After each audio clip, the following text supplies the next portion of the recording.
ఈ బిజినెస్ ఏదైనా మీ ఊర్లో ప్రమోషన్ చేయాలంటే అది సుమన్ టీవీతోనే సాధ్యం. ఇప్పుడే సంప్రదించండి.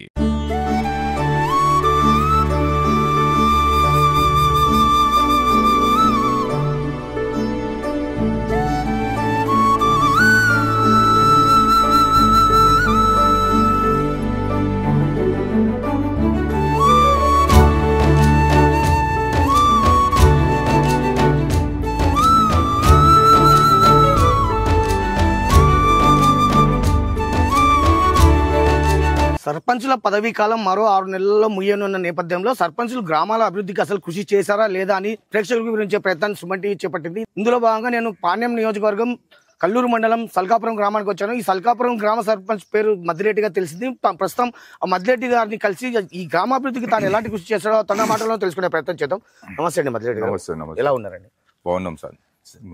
చెప్పండి సార్. ముందుగా మీ కుటుంబ నేపథ్యం ఏంటంటే, అంటే మీ తండ్రులు తాతలు ఏం చేసేవారు? మా పూర్వీకుల నుంచి వచ్చేసి వ్యవసాయమే సార్. మా జైనాయన మా నాయనల్లో వ్యవసాయమే. మేము మా జైనాయన ఇంతకుముందుకు రచ్చకట్ట పెద్ద మనిషిగా ఉండేవాడు. మన గ్రామంలో సంఘం ఉంది, రైతు సంఘం ఉంది. రైతు సంఘం రచ్చకట్ట పెద్ద మనిషి ఉండేవాడు. అక్కడ నుంచి వచ్చేసి ఇంకా మేము ఇట్లా రైతు వ్యవసాయ జీవనోధారం మాది, వ్యవసాయ జీవనోధారం. ఆ నుంచి పాలిటిక్స్ లేక వచ్చినామండి. ఇట్లా ఓకే అండి. మీరు మీ విద్యార్థులు ఏంటంటే, అంటే మీరు ఎంత దాకా చదివారు, ఎక్కడెక్కడ చదివారు? నేను ఊరులో 5 వరకు చదివినా సార్. ఫస్ట్ క్లాస్ నుంచి 5th వరకు మా సల్కాపురం గ్రామంలో ఎలిమెంటరీ స్కూల్లో చదివినా నేను. అక్కడ నుంచి పెద్దపాడులో చదివినా సార్. 6 నుంచి 10వ తరగతి వరకు పెద్దపాడులో చదివినా. Inter first year, second year కోల్స్ కాలేజీ చదివినా. డిగ్రీ ఎస్టీబీసీ కాలేజీలు చదివినా సార్. ఓకే అండి. అంటే డిగ్రీతో మీరు డిగ్రీతో చదువు. మీ విద్యాభ్యాసానంతరం మీరు బతుకుబండి లాగేందుకు ఏ వృత్తిని ఎంచుకున్నారు? ఫస్ట్ మేము వ్యవసాయమే సార్. తర్వాత నేను ఏజెంట్గా పనిచేసిన సార్. ఫస్ట్ అది పార్ట్ టైం జాబ్గా ఎల్ఐసిలో పనిచేసిన. ఎల్ఐసి ఏజెంట్గా పనిచేసిన 2003 నుంచి ఎల్ఐసిలో పనిచేసిన. అక్కడ నుంచి పాలిటిక్స్లోకి ఎంటర్ అయినాం సార్. అది మీ రాజకీయ అరంగేట్రం అనేది ఏ పార్టీ నుంచి జరిగిందండి? మేము కాంగ్రెస్ పార్టీ నుంచి జరిగింది సార్. మా జైనాయన కాంగ్రెస్ పార్టీ, మా నాయన కాంగ్రెస్ పార్టీ, మేము కాంగ్రెస్ పార్టీ. మాకు ఫస్ట్ నుంచి ఆరంభం నుంచి కాంగ్రెస్ పార్టీ సార్. మా పూర్వీకుల నుంచి కాంగ్రెస్ పార్టీ. అంటే మీరు ఇప్పుడు కాంగ్రెస్ పార్టీ తరఫున మీరు తొలిసారి సర్పంచ్ గా గెలిచారు. అవును సార్. మీకు ఈ టికెట్ ఎలా వచ్చిందండి అసలు? మాకు పార్టీ టికెట్ వచ్చేసి మేము పార్టీలో ఉన్నాం సార్. కాంగ్రెస్లో పాణ్యం ఎమ్మెల్యే, ఎక్స్ఎమ్మెల్యే కాటసాని రాంభూపాల్ రెడ్డి గారు పాణ్యం ఎమ్మెల్యే, ఎక్స్ఎమ్మెల్యేగా ఇప్పుడు ప్రజెంట్ ఎక్స్ఎమ్మెల్యే. అప్పుడు ఆ రోజులో 2009 నుంచి మాకు ఎమ్మెల్యేగా ఉన్నాడు సార్. ఫస్ట్ ఇక్కడికి రావడం ఆయన ద్వారా మేము ఆయన కాటసాని రెడ్డి రాంభూపాల్ రెడ్డి ఫాలోయింగ్ సార్. అక్కడ నుంచి మాకు ఇట తొలిసారి మీరు సర్పంచ్ గా నిలిచిన సందర్భంలో మీకు ఎన్ని ఓట్ల మెజార్టీ వచ్చిందండి? మాకు 95 ఓట్లు మెజార్టీ వచ్చినాయి సార్. 135 ఓట్లు మెజార్టీ వచ్చినాయి సార్. తొలిసారిగా సర్పంచ్గా 135 ఓట్లు మెజార్టీ వచ్చినాయి. అంటే 2013లో వచ్చినాయి. అంటే ఇప్పుడు మీరు రెండో పర్యాయం ఈ సల్కాపురం గ్రామానికి సర్పంచ్ గా ఉన్నారు. అవును సార్. అంటే కాంగ్రెస్ పార్టీ తరఫున తొలిసారి గెలిచిన మీరు మళ్ళీ వైకాపా గూటికి చేరారండి. ఎందుకు ఇలా పార్టీ మారాల్సి వచ్చింది? అదే మా రాంభూపాల్ రెడ్డి గారు వైఎస్ఆర్సీపీ పార్టీలో చేరినారు సార్. ఆయన ఇట్లా రాంభూపాల్ రెడ్డి సార్ ఏ విధంగా పోతాడో మేము ఆయన ఎట్లా పోతే అదే విధంగా మేము ఆయన అంపడే పోతున్నాం సార్. ఆయన అంపడే ఉంటున్నాం. కాటసాని రాంభూపాల్ రెడ్డి సార్ అంపడే ఉంటున్నాం. నంద్యాల జిల్లా వైకాపా అధ్యక్షుడు కాటసాని రాంభూపాల్ రెడ్డి ఫాలోవర్ గా ఉన్నారు. మేము ఫాలోవర్ గా ఉన్నాం అంతే. రెండోసారి మీరు సర్పంచ్ బరిలో నిలిచినప్పుడు మీకు ఎన్ని ఓట్ల మెజార్టీ వచ్చిందండి? 39 ఓట్లు వచ్చినాయి సార్. రెండోసారికి వచ్చేప్పటికి 39 ఓట్ల మెజార్టీతో గెలిచినాం సార్. 2 పర్యాయాలు సర్పంచ్ గా పనిచేసిన మీరు మీ గ్రామాభివృద్ధికి ఎలాంటి కృషి చేశారండి? మా అభివృద్ధి కొరకు మేము ప్రజలు ఏది అడిగితే అది మాట ఇచ్చిన దానికి మేము మాట తప్పకుండా మా రాంభూపాల్ రెడ్డి మేము అంతా కలిసి కృషి చేసి ఏర్పాటు చేసినాం సార్. గ్రామంలో మేము ఏది అడిగితే అంటే మాకు ఫస్ట్ 1985లో ఇంతకుముందు ఫ్లాట్లు ఇచ్చినారు సార్. అప్పుడు మా పెద్దల అంటే మా జైనాయన మా నాయనల పెరుగులో వెంచర్లో ఫ్లాట్లు ఇచ్చినారు అనమాట. ఆ ఫ్లాట్లో ఇచ్చిన పేరు సత్యనారాయణ నగర్ అని పిలువబడుతుంది. దానిలో కాలనీలో రోడ్లు లేవు, డ్రైన్స్ లేవు, ట్యాప్లు లేవు. అటువంటి దానికి మేము అక్కడ బోర్లు వేసి రోడ్లు వేసి డ్రైన్స్ ఇచ్చినాం. ప్రతి ఒక్క ఇంటింటికి ట్యాప్ కనెక్షన్ ఇచ్చినాం. అక్కడ ఒక దాదాపు 150 కుటుంబాలు ఉంటాయి సార్. అది ఇప్పుడు నేను మీ గ్రామంలో వచ్చిన సందర్భంగా చూశానండి. ప్రతి ఇంటి ముందు కూడా కుళాయి ఉంది. అవును సార్. అంటే నీటి సమస్య అనేది లేదు అనే విధంగా కనిపిస్తూ ఉంది ఈ గ్రామంలో. మేము నీటి సమస్య కొరత మాకు ఇంత ముందుకు సాల్ట్ వాటర్ ఉంది సార్. అంటే మేము రాకముందు అంటే 2013 కంటే ముందు సాల్ట్ వాటర్ ఉంది. మేము వచ్చినా కూడా 2013లో మేము వచ్చినాక కూడా సాల్ట్ వాటర్ ఉంది. తర్వాత రెండో పర్యాయం గెలిస్తే మేము మాట ఇచ్చినాం సార్. రెండోసారి సర్పంచ్ అయితే మేము చెన్నరాయని తిప్ప అని మా ఊరికి 9 కిలోమీటర్లు ఉంది సార్. అక్కడ నుంచి ఎంపీ ల్యాండ్స్ కింద అంటే మనకు పోచ బ్రహ్మానంద రెడ్డి మాకు ఎంపీగా ఉండే సార్, నంద్యాల ఎంపీగా. ఆయన ఫండ్స్ కింద 1,05,00,000తో మేము 9 కిలోమీటర్లు డ్రింకింగ్ వాటర్ తెచ్చి ప్రతి ఒక్క ఇంటికి మనకు త్రాగనీరు ఇచ్చినాం సార్. మిగతా ఊర్లో ప్రస్తుతం ఉన్న ఊర్లో బోర్లని దాన్ని ఫీజులు పెరికేసి వేకెన్సీ పెట్టినాం సార్. అక్కడనే క్లోజ్ చేసేసినాం. అంటే ఫస్ట్ ఇప్పుడు తిప్పటి నుంచి వచ్చే నీళ్ళనే మేము వాడుతున్నాం సార్. అంటే జల్ జీవన్ మిషన్ అనే ఒక పథకం మీ గ్రామంలో అమలు అవుతుందండి. జలజీవన్ మిషన్ అనేది వచ్చింది సార్. మాకు 42 lakhs కింద జలజీవన్ మిషన్ వచ్చింది. మా కొరకు అక్కడ ట్యాంకు లేదు సార్. ఒకటి ఇంతకుముందుకు ఓల్డ్ వైఎస్ఆర్ ట్యాంక్ ఉండేది. అప్పుడు 92లో 93 ఆ మధ్యలో కోట్ల విజయభాస్కర్ రెడ్డి పీరియడ్లో కట్టినారు సార్. ఆ తర్వాత మాకు అది డినామినేషన్కి దగ్గర పడి కొల్లడానికి దగ్గర పడితే ఇంకొక ప్లేస్ ఎంచుకొని జేజేఎం కింద మనం కొత్త ట్యాంక్ కట్టినాం సార్. కొత్త ట్యాంక్ కట్టి మళ్ళీ పైప్ లైన్ లేని కనెక్షన్లలో పైప్ లైన్ ఇచ్చినాం. 100%గా ఈ ఊర్లో ట్యాప్ కనెక్షన్లు ఉంది అనమాట. 2 పర్యాయాలు సర్పంచ్గా పనిచేస్తున్నారు. ఇప్పుడు ప్రెసిడెంట్ కూడా పనిచేస్తూ ఉన్నారు. 2వ పర్యాయం దాదాపుగా 100 కొద్ది పట్టాలు మీరు పంచారు అంటారు. ఇది వాస్తవమేనండి? వాస్తవం సార్. ఇప్పుడు మనము నిలబడిన ప్లేస్లో ఎస్సీలకు 99 పట్టాలు ఇచ్చినాం, బీసీలకు 125 పట్టాలు ఇచ్చినాం. అంటే ఈ పట్టాలు ఇచ్చిన పీరియడ్ ఎప్పుడంటే రాంభూపాల్ రెడ్డి గారు ఎమ్మెల్యేగా ఉన్నారు. 2014-15లో ఇచ్చినాం సార్. ఇక్కడ మనం ఇచ్చిన పట్టాలు 2014-15 ఇచ్చి పంపిణీ చేసినాం. మా ఎమ్మెల్యే చొరవ తీసుకొని ఎంతోమంది దీని మీద ఇబ్బందులు ఎదురైనా కూడా దీన్ని పంపిణీ చేసినాం సార్. ఇప్పుడు 2 పర్యాయాలు మీరు సర్పంచ్గా పనిచేసిన మీరు దాదాపు ఎన్ని కోట్ల నిధులతో మీరు ఈ గ్రామాన్ని అభివృద్ధి పరిచింటారండి? మేమా సార్? అంటే ఫస్ట్ టర్మ్ కావచ్చు, ఇప్పుడు గడుస్తున్న ఈ సెకండ్ టర్మ్ కావచ్చు. అవును, మేము దాదాపు అంటే నీకు ఇక్కడ ఉన్న ఫండ్స్ని మేము దాదాపు 7-8 కోట్లతో నిధులతో పనిచేసినాం సార్. సీసీ రోడ్లు, డ్రైన్స్ ఇవి ఓన్లీ 7-8 కోట్లతో పనిచేసినాం. సచివాలయ వచ్చేసారికి 1 కోటి రూపాయలతో పనిచేసినాం. అంటే దాదాపు 8-9 కోట్లతో పనిచేసినాం సార్. డెవలప్మెంట్ 9 కోట్లతో పనిచేసినాం. ఓకే అండి, 9 కోట్ల నిధులతో మీరు మీ గ్రామాన్ని అభివృద్ధి చేశారు. కాకపోతే ఇక్కడే మీ మీద ఒక ఆరోపణ అయితే ఉంది. ఏం సార్? ఈ 9 కోట్ల నిధులతో మీరు గ్రామాన్ని అభివృద్ధి చేశారని చెప్తున్నారు. కాకపోతే ఈ అభివృద్ధి పనుల్లో మీరు సంబంధిత కాంట్రాక్టర్ల నుంచి పర్సెంటేజ్ డిమాండ్ చేశారని ఒక చిన్న విమర్శ ఉంది. ఇది సార్ ఎటువంటి పర్సెంటేజీలు తీసుకోకుండా మా ఊరికి ఎప్పుడైతే మనకు డెవలప్మెంట్ నాణ్యత లోపం లేకుండా నాణ్యతతో కూడిన పనులు చేయమని కాంట్రాక్టర్ కానీ ఇతర అధికారులు కానీ పర్సెంటేజీ మేము ఏ రోజు కొర్రలే. మా ఊరు కొరకు ఇంకా మేము సొంతంగానే ఏదన్నా వస్తే పంచాయతీ ఫండ్స్ ఇచ్చి కానీ కాంట్రాక్టర్లకు ముందుకు తీసుకుపోయినాం వర్కులని. మద్లేటి అనే ఒక వ్యక్తి స్థానికులకు అందుబాటులో ఉండడు, నిత్యం తన వ్యాపకాలతో ఎప్పుడు కర్నూలు నగరంలో ఉంటారు అనే ఒక విమర్శ అండి. దీనిపై మీరేమంటారండి? మేము ఉండేదే ప్రజల కొరకే సార్. మా ఉదయం లేచినప్పటి నుంచి నిత్యము ప్రజల కొరకే పనిచేస్తుంటాం. మనం ప్రజల కొరకు పనిచేస్తూ మేము మా ఇంట్లో వాళ్ళు పొలాలకు ఏర్పాటు చేస్తారు సార్. మా దగ్గర నా తమ్ముడు ఉంటాడు. నా తమ్ముడు పొలం పని ఏర్పాటు చూసుకుంటుంటాడు. మేము నిత్యము ఎనీ టైము ప్రజలు వస్తుంటారు. ప్రజలకు ఎంఆర్ ఆఫీస్కి పోయినా, తర్వాత ఆర్డీఓ ఆఫీస్కి పోయినా, వారి యొక్క సమస్యల కొరకు పోలీస్ స్టేషన్కి పోయినా నిత్యం వాళ్ళ ఎంపనే ఉంటుంటాం.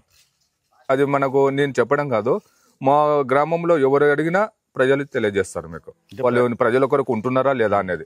ప్రజా సమస్యల పరిష్కారం కోసమే మీరు కర్నూలు మేము ప్రజా సమస్యల కొరకే ఊర్లోనే ఉన్నాం. కర్నూలు ఎప్పుడులో ఉండాలి, ప్రజల కొరకే ఉన్నాం ఊర్లో. ఓకే సర్పంచ్ గారు, ఇప్పుడు మీ భవిష్యత్ కార్యాచరణ ఏ విధంగా ఉండబోతుంది? అంటే ఇప్పుడు ఇంకా మీరు మీ గ్రామంలో చేయాల్సిన సమస్యలు, గ్రామంలో ఉన్న సమస్యలు కావచ్చు, ఇంకా చేయాల్సిన అభివృద్ధి కావచ్చు, ఇంకా వీటిని గుర్తించారు మీరు? సార్ మా గ్రామంలో మేము చేసినంత వరకు డెవలప్ అవుతూ సీసీ రోడ్లు, డ్రైన్స్, కాలువలు అన్నీ అయిపోయినాయి. వీధి లైట్లు కూడా ఇచ్చినాము. వీధి స్తంభాలు, పోల్స్ అన్ని ఇచ్చినాము.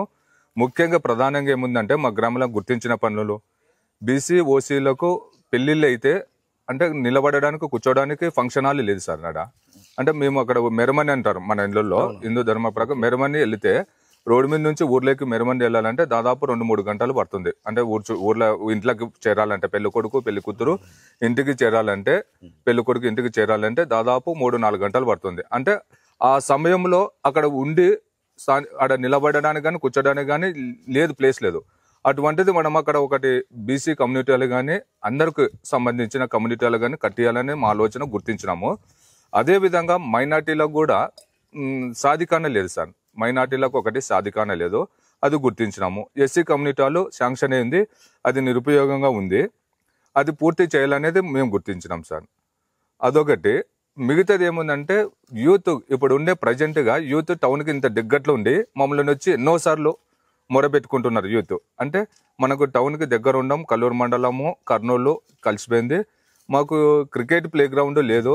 ప్రతి ఒక్క శ్రీరామనవమి కానీ ఇతర మన క్రిస్మస్ కానీ రంజాన్ కానీ వచ్చినప్పుడు ఇక్కడ పోటీలు ఏర్పాటు చేస్తుంటాం సార్. గ్రౌండ్ అనేది లేదు, అదొక్కటి గ్రౌండ్ ఏర్పాటు చేయండి అని మా దగ్గర విన్నవించుకుంటున్నారు. మేము మా గ్రామస్తులతో మా గ్రామ పెద్దలు దాతలు ఉన్నారు, వాళ్ళని అడిగి ఒక 4 ఎకరాలు కానీ పొలము ఇప్పియాలనే ఆలోచనలో ఉన్నాం సార్. ఇదొకటి మేము గుర్తించిన సమస్యలు ఇవి. ఓకే అండి, ఇప్పుడు ప్రస్తుత రాజకీయాలు అన్నవి అన్ని కూడాను పూర్తిగా కలుషితం అయిపోయినాయి. అంటే స్వచ్ఛ రాజకీయాలను ఎవరు చేయట్లేదు, ఏ నేత కూడా చేయట్లేదు. పూర్తిగా కలుషితం అయిపోయిన రాజకీయాలు అంటే డబ్బుతో కూడుకున్న రాజకీయాలే ప్రస్తుతం సమాజంలో కొనసాగుతున్నాయని ఒక ఫీలింగ్ ఉంది. మరి మీకు ఈ 2 సార్లు ఒకే వ్యక్తి ఎలా వచ్చింది టికెట్? సార్ డబ్బుతో కూడుకున్న వ్యక్తి అంటే ప్రజలు నాయకుని కంటే గొప్పవాళ్ళు సార్, తెలుపరుడు. అంటే ప్రజల దగ్గర ఎవరైతే ఉంటాడో, ప్రజల కొరకు ఎవరైతే పనిచేస్తారో ప్రజలు గుర్తించి 2 సార్లైనా వేయగలుగుతున్నారు, 3 సార్లైనా ఎన్నుకోగలుగుతున్నారు, ఖచ్చితంగా ఎన్నుకోగలుగుతారు సార్. ఎందుకంటే ప్రజలకు ఎప్పుడైతే మనం అందుబాటులో లేమో, మనం మన అవసరాల కొరకు మనం వినియోగించుకొని ప్రజలని మనం ప్రజలకు అందుబాటులో లేనప్పుడు ఒకటేసారికి సమాప్తం చేస్తారు. ఎప్పుడైతే మనము ప్రజలకు అందుబాటులో ఉండి వాళ్ళ యొక్క అవసరాలను వాళ్ళ కష్ట నష్టాలను మనము సర్పంచ్గా మనం గుర్తించి వాళ్ళ ఎంపడం ఉండి తీర్చినామనుకో, ప్రజలు 2 సార్లు కాదు ఇట్లనే కంటిన్యూగా ఎన్నుకోగల శక్తి ప్రజలలో ఉంది. అంటే గ్రహించే శక్తి తెలివితేటలు ప్రజల్లో ఉంది. మన లీడర్ కంటే ప్రజలకి బాగా ఉంది సార్. మద్లేటి అనే వ్యక్తి మరోసారి సల్కాపురం గ్రామ సర్పంచ్ ఎన్నికల బరిలో నిలిచే అవకాశం ఉందా? సార్ ప్రజలైతే మమ్మల్ని అయితే మీరు ఇంత డెవలప్ చేస్తున్నారు అనేది అడుగుతున్నారు. ఏమంటే ప్రజలనే మేము అడుగుతున్నామంటే మీ యొక్క ఆలోచన ప్రకారంగా మీరు కోరితే మీరు కావాలా, మీరు ఉండాలనే ఆలోచన ఉంటే ఇంకా 4 నెలలు నుంచి 5 నెలల పీరియడ్ ఉంది. ఆ రోజు మీరు వచ్చి మమ్మల్ని కోరితే మీ కొరకు ముందుకు వచ్చడానికి ఆస్కారం ఉంది అని నేను ప్రజలకు చెప్తున్నాను. మొత్తం మీద ఓటర్లు విఘ్నులని, వారు సేవ చేసే నాయకులనే తమ నాయకులుగా ఎన్నుకుంటారని సల్కాపురం గ్రామ సర్పంచ్ మద్లేటి చెప్తున్నారు. తాను గతంలో సైతం ఒకసారి సర్పంచ్గా పనిచేశారని, మరోసారి తనకు అవకాశం ఇచ్చింది, తనలో నా సేవ గుణాన్ని చూసే సల్కాపురం గ్రామ ప్రజలు తనకు మరోసారి సర్పంచ్గా అవకాశాన్ని కల్పించారని ఆయన చెప్తున్నారు. గ్రామంలో ఇంకా పరిష్కారం కాని సమస్యలను సైతం పరిష్కరించి ఈ 6 నెలల పదవీ కాలంలో స్థానికులకు సేవ చేస్తారని, ప్రజల పక్షాన్ని నిలుస్తారని ఆయన ధీమా వ్యక్తం చేస్తున్నారు. సల్కాపురం గ్రామాన్ని అన్ని విధాలుగా అభివృద్ధి చేసినట్లుగా స్థానిక సర్పంచ్ మద్లేటి చెప్తున్నారు. అయితే ఆయన చెబుతున్న దాంట్లో నిజం ఎంతో తెలుసుకునే ప్రయత్నంలో భాగంగా ప్రస్తుతం ఇక్కడ స్థానికులతో మాట్లాడే ప్రయత్నం చేద్దాం. ఈ సర్పంచ్ బాగా గ్రామాన్ని డెవలప్ చేశాడా? చేసినాడు. ఏమేం పనులు చేశాడు? ఇంకా రోడ్లు వేయించినాడు, నీళ్లు తెప్పించినాడు, కుళాయిలు ఎత్తాయని ఇంటింటి కుళాయిలు వేసినారు, బాగానే వేసినాడు. మీ పేరు? నా పేరు వెంకట స్వామి. మీ సర్పంచ్ బాగా పనిచేస్తున్నారా?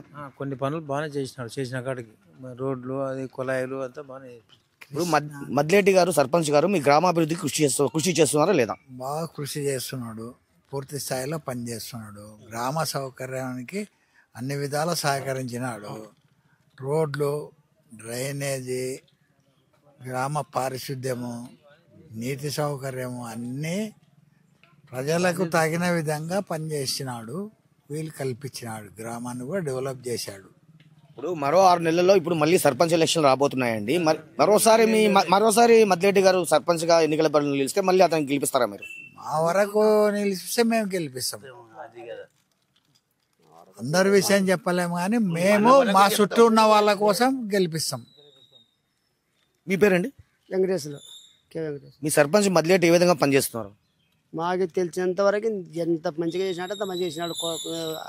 8 కిలోమీటర్ల నీళ్లు తెచ్చినాడు, అక్కడ ఉంటే 8 కిలోమీటర్ల జంపుల నీళ్లు తెచ్చినాడు. కరెంటు స్తంభాలు మార్పించినాడు, పాత కమ్మాలు 14 కమ్మాలు మార్చినాడు. ఈ సంవత్సరమే 14 కమ్మాలు మార్చినాడు. ఇంకా 2-4 కమ్మాలు మార్చేది ఉంది. ఇంకా కుళాయిలు ఇంటింటి కుళాయిలు వేసినాడు. జేరి సన్నంగా కాలువలు వేసినాడు. ఎట్ట కావాలంటే నీట్గా చేసినాడు. ఇప్పటికైతే మంచి లెక్క మా ఊళ్ళో ఓటు చేయలే. మరోసారి సర్పంచ్గా ఆయన గెలిపిస్తారా? అయితే కాయసం ఉంది, మా అందరి జనం ఇస్తే సంతోషిస్తే ఇంకా మంచిగా చేస్తాడు. మీ గ్రామ సర్పంచ్ పేరేమన్నా? మెల్లేసి మదిలేడి. మీ సర్పంచ్ బాగా పనిచేస్తున్నారా గ్రామాభివృద్ధికి? బాగా పనిచేస్తున్నాడు. ఏం అభివృద్ధి కార్యక్రమాలు చేశారండి? అన్ని రాష్ట్రాలు గీస్తాలు అన్ని బాగా చేస్తున్నాడు. అవే బిల్లులే పడవ వెనుకోసారి పనులే బాగా చేస్తున్నాడు. గతంలో మీ మీ గ్రామంలో తాగునీటి సమస్య ఉండేది, ఇప్పుడు పరిస్థితి ఎలా ఉంది? బాగుంది, నీళ్ళు అయితే బాగా తెస్తున్నాడు. నీళ్ళు కరువు లేకుండా తెస్తున్నాడు. మరోసారి మద్దిలేటి గారు ఎన్నికల బరిలో నిలిస్తే ఆయన్ని సర్పంచ్గా గెలిపిస్తారా? అవు గెలిపియాలనే ఉంది, బాగా చేస్తున్నాడు పనులు. జనాలు. బ్రదర్ మీ పేరు? నా పేరు మహబూబ్ సుబాని. మీ సర్పంచ్ సల్కాపురం సర్పంచ్ పేరేమన్నా? మడ్లేరన్న. ఇప్పుడు మద్దిలేటి గారు ఈ గ్రామాభివృద్ధికి సరైన రీతిలో కృషి చేస్తున్నారా లేదా? మంచి చేసినారు సార్. ఏం మంచి పనులు చేశారండి? నీళ్లు ఇంటింటికి కొలాయి, రోడ్లు, కరెంటు, తమ్మాలు గిమ్మాలన్నీ బాగా ఇష్టం. ఈ సర్పంచ్ మద్దిలేటి గారు ఈ గ్రామాభివృద్ధి కృషి చేస్తున్నారా? బాగా కృషి చేస్తున్నాడు. ఏం అభివృద్ధి పనులు చేశారమ్మా? ఏం అభివృద్ధి పనులు, ఒక్క లైట్ పోయిందంటే లైట్ లేపిస్తాడు, రోడ్లు లేపిస్తున్నాడు, అన్ని పనులు సక్రమంగా. మళ్ళీ తిప్ప నుంచి నీళ్ళు తెచ్చినాడు, ఇంటింటి కొలాయిలు తెచ్చినాడు. నీళ్ళ కరువు లేదు, కరెంటు కరువు లేదు, రోడ్ల కరువు లేదు. మరోసారి మద్దిలేటి గారు సర్పంచ్గా నిలబడితే మీరు ఆయన ఓటేస్తారా? వేస్తాం బంగారులక చేసేతోనికి వేయకుండా మరి చేయనోనికి వేస్తారా సార్?